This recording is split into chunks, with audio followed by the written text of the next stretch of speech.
পৃথিবীর সবথেকে গৌরবময় শিল্পী বা কারিগর কৃষক।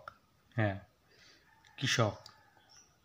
ঝড় বৃষ্টি ঝঞ্ঝাট সমস্ত কিছুর প্রতিকূলে সঙ্গে যুদ্ধ করে আমাদের 3 বেলার খাবার জোগায় এই কৃষক। অবশ্যই কৃষক। আমাদের কর্তব্য তাদেরকে সবসময় সম্মান জানানো। আসামের কিছু এলাকা কৃষকদের সম্মান জানানো হয় পবিত্র দেবতার রূপে। তাদেরকে পুজো করা হয়। কেনই বা পুজো করা হবে না একটু ভাবুন তো। যদি কৃষক না থাকতো তাহলে আমাদের অবস্থা কি হতো একটু কি ভেবে দেখেছেন? কিন্তু তাদেরকেই আমরা অসম্মান করে চলি সব সময়। কেনই পবিত্র কাজ হবে না ভাবুন তো। কৃষক ফসল যদি না ফলাতো তবে আমাদের অবস্থা কি হতো ভেবে দেখেছেন? তারাই প্রকৃতির সঙ্গে সখ্য গড়ে দেশের কোটি কোটি মানুষের 3 বেলার খাবার জোগায়। আমাদের টাকা পয়সা ধন সম্পদ দিয়ে পেট ভরে না।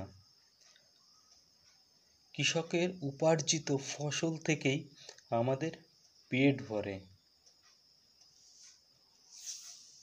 কিন্তু আমরা ভুলে যাই তাদের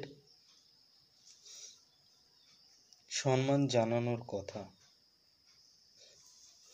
আমরা ভুলে যাই আমাদের বেঁচে থাকার পিছনে রয়েছে কৃষকেরই হাত। দার্শনিক রুশো বলেছিলেন, পৃথিবীর সবথেকে বড় ও গৌরবমণ্ডিত শিল্পী হচ্ছে কৃষক। কৃষক পৃথিবীর সবচেয়ে সম্মানিত কারিগর। তাদেরকে সম্মান করা আমাদের সকলের কর্তব্য। শুধু আসামের কিছু এলাকা কেন, আমরা পৃথিবীর সকলেই কৃষককে সম্মান করা উচিত। কারণ তাদের উপার্জিত ফসল, তাদের উপার্জিত সমস্ত কিছুর উপর আমাদের জীবনযাত্রা চলে